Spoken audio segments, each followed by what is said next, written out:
I was too busy raising my kids to realize what was happening.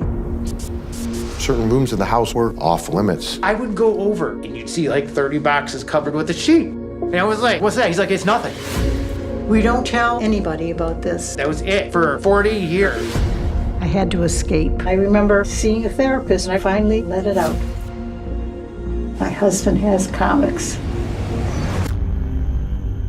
My father got the first solo issue of Superman from 1939. It was locked away for decades. He found out that was the second nicest copy of that book on the planet. That book could easily go for $3 to $4 million.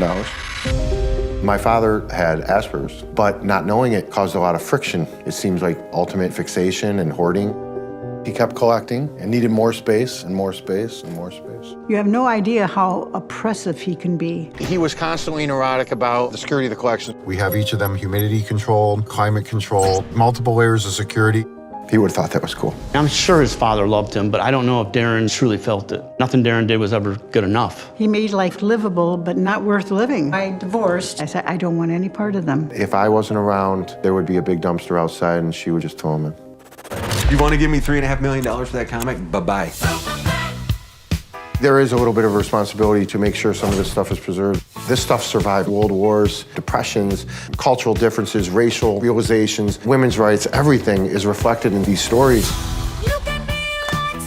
I want to work with people that want to be involved in sharing it. We're gonna put so many of these books in the right hands that people are gonna lose their